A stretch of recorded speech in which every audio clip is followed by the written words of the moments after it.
When we're young, we move with freedom and confidence, with a great resilience to injury. But somewhere along the line, we develop poor habits and become more vulnerable to back pain. Back Pain Solutions features evidence-based and practical advice to help you take back control of your health and get back to the activities you love. This is your guide to better back health through movement. So join us as we demystify some of the commonly held beliefs about back pain and build your confidence to a stronger back the smart way. Okay, welcome back to the Back Pain Solutions podcast with me, Ben James, and as always, my co-host, Jacob Stain. And today we're talking about weight loss and back pain. Does weight loss increase your risk of back pain, or is weight loss a healthy way to go in terms of managing your low back pain?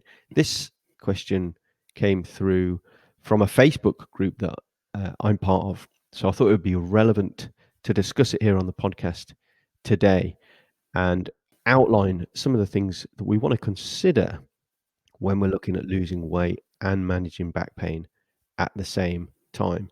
Before we start, as always, head over to the website www.smartstrong.co.uk. Take advantage of our free ebook so you can start taking back control of your low back health in the next 7 days. Really gives you some strong outlines as to what you can do, the things you can do each day to start to lower your back pain and get back to moving correctly. Okay, so Jacob, interesting question here regarding back pain and weight loss, and not so straightforward, because there's an argument, I guess, that having additional weight can provide some stability to the low back. We've talked before a lot about how core strength around the spine is so important for spine stability, and with it reducing injury, helping tissues to heal that are already damaged, etc., etc. So if you're carrying excess weight, is there an argument to say that losing that weight quickly could increase your instability around the spine and therefore cause you more back pain? What do you think on that? Yeah, that's a good question. And I think there is an argument to say that if we have some excess weight, it will provide us a form of stability. And you see this a lot with powerlifters, for example, where they want to be barrel shaped around the waist, where they use the increased body mass as a form of stability in the low back. And so I think for a body type or somebody who's not a powerlifter, just the average person, not really training, but find themselves in a situation where they have a fair bit of excess weight around the waist, the body's used to using that as part of stabilization, or has a stabilization effect. And I think so then getting rid of that will you have a chance of becoming more unstable. Yeah, and I think it's important at this point just to kind of mention the weight loss piece, because weight loss, if it's quick and if it's sudden or fairly sudden and you're not even trying, then that could be a bit of a red flag if you're starting to experience low back pain at the same time. So it's important just to mention that if you're suddenly experiencing some low back pain and you've got an experience of sudden weight loss, then that could be considered a bit of a red flag. So you might want to consider going and talking to your GP. But what we're talking about here is those people that are actively trying to lose weight. They've got lower back pain already, or experiencing low back pain, and that's actually increasing as a result of this weight loss. And like you say, Jacob, there's an argument to say that it could afford some stability, but at the same time, I guess the question is, are you trying to do exercise at the same time as you're trying to lose weight via nutritional means, and therefore are the exercises you're choosing increasing that incidence of back pain, increasing your experience of back pain, rather than it is the weight loss itself that's leading to increased instability? And that's where these things are never clear cut. So I guess if you are losing weight just by nutritional means and not doing any exercise, not doing anything differently, then possibly you're experiencing that back pain as a result of that weight loss, because previously the body was getting used to that weight and it was it was providing some level of stability. But what I would argue is, in the most cases, in the most instances, people are possibly trying to do exercise at the same time, and maybe therefore it's the exercises, Jacob, that are creating that additional pain, not the weight loss itself. Yeah, and I have to say, I think my thoughts on this is a person finding themselves in a situation like this would typically, at least where I'm from in the Netherlands, go to the gym and join aerobic classes or some form of class training, where there's a focus on increasing heart rate, non-stop movement for an hour. And I think the problem there is generally where someone who's stepping out of a chair, being overweight, now going to start moving for the first time, need to start focusing first on regaining, or at least maybe for the first time ever, finding and working on stability. So go to a place where you are then taught about, okay, let's work on stabilizing your spine, creating strength in the right way, so that we, within a few weeks, otherwise a couple of months, start moving properly, where we're actually making, starting with compound movements in a safe way. So we're not going from sitting in a chair, we're now all of a sudden motivated to lose weight. We end up in a class to music in the gym, and now we're making movements like squats or lunges, and the form is just horrible, and we end up putting all that pressure through our joints. And Yeah, and I mean, in some ways, it's great that people are maybe motivated to lose weight, but I guess it's that argument that, are you experiencing some low back pain? You've kind of made the realization or the link that maybe carrying excess weight is a problem, which it is, because let's face it, additional weight is going to put additional pressure on your lower back. And we'll talk about a little bit more about that in a moment. And so you're suddenly motivated, I must lose weight. And then you go out and do all that you can to lose weight quickly.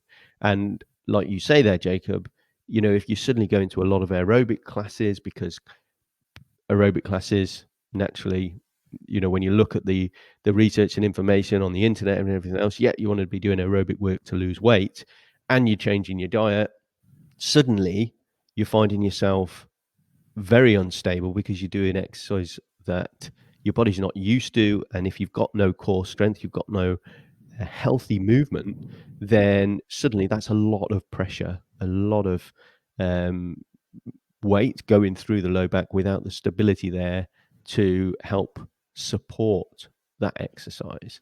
So I think the point there is, and we'll talk a little bit more about this in a moment, that weight loss is clearly a healthy thing to do. We want to be promoting weight loss. We don't want to say, well, actually, it might be giving you some stability, so just hold on to that weight, because there are far more reasons to lose weight than there are to not lose weight. And likely, like we say, it's the exercise choices that you're making that are potentially contributing to that increase in pain. So losing weight is really important, but let's do it in a consistent, progressive way, not just a rapid, if I lose weight, then my back pain's going to go away, because that's not likely going to be the case unless you lay the foundations for healthy movement and core stability. So I want on to that mention note, Jake, something there. go Just for want it. to mention something there that's really interesting before we move on to the next point. And that's when we, like, Ben, if we make an MRI of a low back of somebody who's not been moving a lot, they've been sitting a lot. So that would generally be one of the reasons why we gain weight. And we look at a slice through the back. So we're looking from the top. We can look at the spine, and we look at the muscles just behind the spine. Someone who's been very sedentary for a long time and not been using those muscles, we see that those muscles actually turn into fat.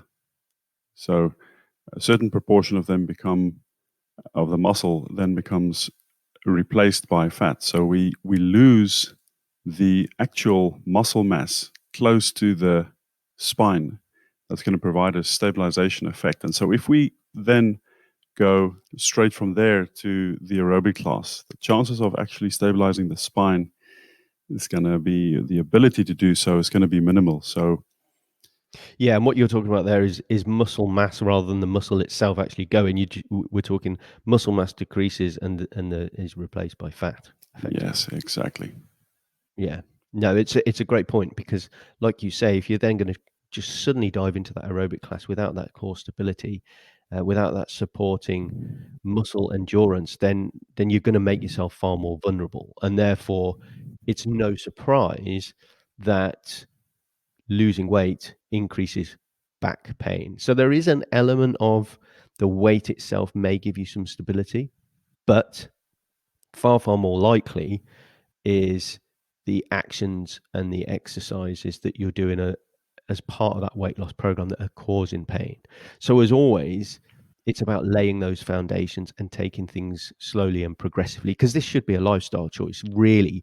We don't want people to be, oh, let me lose weight quickly and therefore my back pain goes away and then I can go back to how I was before, because we're all about trying to be proactive and preventative, and it's far better to look at this holistically over the long term to create a healthier you that not just makes your back healthier, but just makes you overall better, more healthier, and more resilient and resistant to injury. So clearly, the weight loss is a positive step. And the other reason for that, Jacob, is the nutritional element and the increase in adipose tissue and the storage of adipose tissue and the release of inflammatory mediators and the chronic low-grade inflammation that more often than not people are not aware of generally, but certainly not in relation to obesity. Yeah, and what you're referring to there, Ben, is the chronic low-grade inflammatory state that people are in when they find themselves in a situation of being obese. And that means that the immune system is then not responding in the ideal way when it actually has to deal with injury or fighting a virus or bacteria. So then we find ourselves going to the aerobics class, for example, undergoing micro trauma or injuries to our joints. And our immune system has to react and then take care of that. And that's our recovery. And that's just a normal state that we undergo after having trained. But now our immune system is actually off and it's overreacting. And these inflammatory mediators they're going too fast in the wrong direction. And we end up with achy joints and all sorts of problems. And if we keep doing this and we haven't fixed it, it can lead to much bigger problems. But the ideal thing is we are actually suppressing our immune system by being obese. So again, like you said, I mean, there are multiple factors that are suffering because of it. And we would rather move in the other direction. Yeah, absolutely. And I think that's a good place to kind of let's lay out a bit of a vision, a bit of a step-by-step guide, if you will, for those people that are listening, maybe are carrying excess weight, maybe are worried that they've read some information or that they've seen by being part of Facebook groups that people are losing weight and finding that their back pain is increasing, and therefore they're completely unclear as to what should I actually do. Like we say, losing weight and moving in that direction is clearly the best way to go, not just for your low back health, just for overall health. That's we don't need to dwell on that factor. Losing weight and being in a healthier condition is the better way to go than carrying excess weight. So let's say someone's listening, they're carrying excess weight, they've got low back pain. What are some of the simple things that they can do? I mean, clearly the exercises we've talked about before, the building the core strength, those kind of the McGill Big Three that we've talked about before would be a great place to start in terms of some low intensity, keeping the back in neutral, safe exercises to perform to start to build some core strength initially. The suggestion would be to take it slow. It's a marathon. It's not a sprint. And it's like you said, it's something we would like to consider keep doing in the long run, as we want to make a lifestyle change. We don't want to just lose a few kilograms and see how it goes after and maybe lose the motivation. So I think, low-level cardio, long walks, if the body can handle and cope with that, daily long walks, get the body moving. And at the same time, from a dietary perspective, without going into too much detail, and it's very difficult to do so because it's always a very individual approach. Sure. If we look at a the carb tolerance test, it's going to be very different for everybody.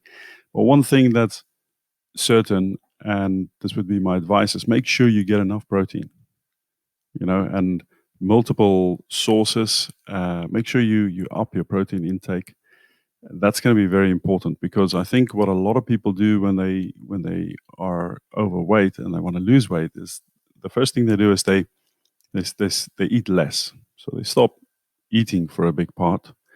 And I think one of the first things to go is actually your protein intake. So make sure you prioritize your protein intake. And so we make sure that we don't start losing muscle in the process of losing weight, because that's the last thing we want to lose. If we lose muscle and we are not getting enough protein in, we are moving to a less stable state in the spine and in the rest of the body, but also recovery is going to suffer because of it. And also the other element there is that eating more protein and the right amount of proteins is going to make you feel fuller for longer. So it's going to be far better Exactly. tolerated than just quickly, like you say, just reducing your food intake, which generally is not going to be very motivational, because it's far harder to just suddenly go kind of cold turkey, eat the wrong foods and just feel hungry to try and lose weight. It's just not a healthy way to go. And it's, from the point of view of physiologically, but as well as mentally. Let's look at a long-term plan that is sustainable, that is going to make you more likely to reach the goals that you're looking for. So it's a great point regarding the protein. But I think just generally reviewing that diet and taking small steps, you don't need to change anything significantly overnight. Right, my diet must change completely.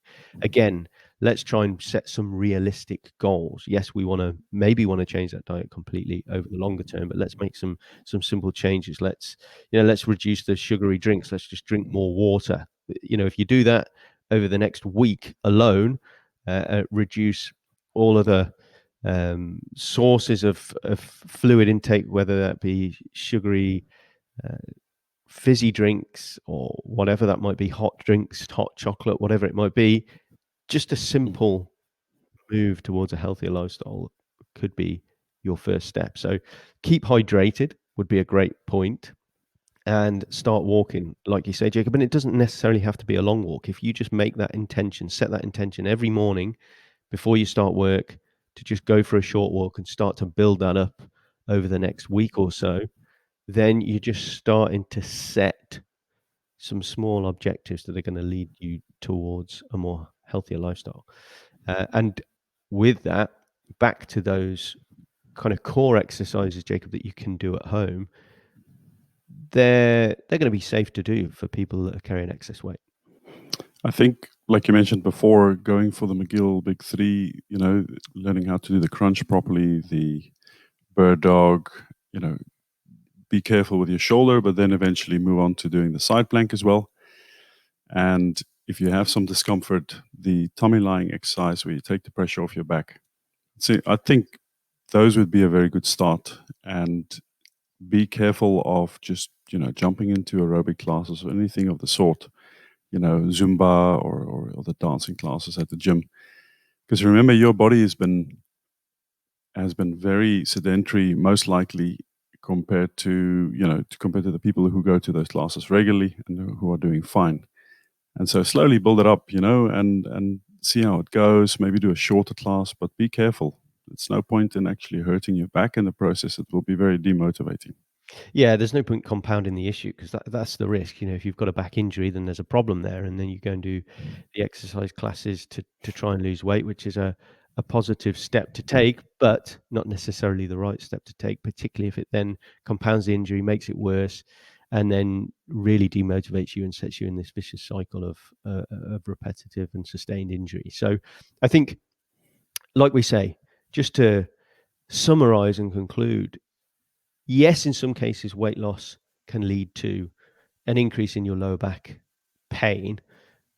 Very rarely is that simply going to be a case of the weight loss alone, and therefore a reduction in the stability. It might be a factor, but it's not enough of a concern to stop you moving down this kind of track of a healthier lifestyle and weight loss. But what we want to make sure is that we start with the right exercises that focus on your movement and your core strength, and therefore your spine stability first, so that we're laying the foundations, laying the platform to then later introduce aerobic classes and other aerobic activities, so that we know that you've got the strength and the stability to support those exercises. Like always, it's kind of training for the sport, not using sport to train, is the kind of message there. Because unfortunately, without laying those foundations, you just are at more risk. At the same time, let's start looking at some of those small nutritional changes that you can make. Staying hydrated, eating the right amount of protein, to keep you feeling full for longer, which is important if you're changing your diet, but particularly in this case, to ensure that we're not losing muscle mass, which we certainly don't want to do when we're looking at building muscles to support spine stability. So there's a lot of information regarding the kind of nutritional and dietary approach. There's so much information online. From your point of view, Jacob, just in the way that you kind of manage your diet, is there a good resource that you could think of we could direct people to if they wanted to read a good book on maybe the keto diet or the paleo diet? Because that in particular would be a pretty good choice in terms of keeping your protein levels high and reducing those kind of inflammatory foods that we often see consumed as a certainly within the Western diet. I think my best advice would be to look up Rob Wolf and to look at the Healthy Rebellion podcast by Rob Wolf. And he's written 2 books, The Paleo Solution, and I can't remember the second name now, but that's probably the best resource if you want to really dive into the really interesting information regarding a very nutritious and anti-inflammatory approach to fixing your diet that corrects most things in the body. And that would be my advice. Yeah, just to give a bit of direction if people want to read a little bit more on the subject of nutrition. It's certainly something we'll be adding in terms of our podcast and a little bit more information. But if you want to take a bit of a deeper dive right now, then that would be a good resource. The Primal Blueprint is also a good podcast that you can listen into to get a bit more information and advice. But certainly from an exercise point of view, as always, head on over to the SmartStrong website, www.smartstrong.co.uk. Take advantage of the free ebook. A lot of the exercises we discussed there are in there. There's links to videos on YouTube as well, just so you can see those exercises in action and practice those exercises and start to incorporate those into your daily routine. And that's the key. Daily routine, consistency, and progression is what's going to lead you to success, not quick changes, and certainly in this case, quick weight loss. So hopefully that clears things up a little bit for people looking at losing weight and trying to reduce their back pain. Jacob, as always, thank you for listening. And guys, for those that have listened to the show, please head over to iTunes, give us a rating, give us a review. We're appreciating the comments and we're appreciating the contact that we're getting through on the website. So feel free to dive on over there and send us some questions and we can answer them on the show. And thanks again for listening. We'll catch you on the next episode.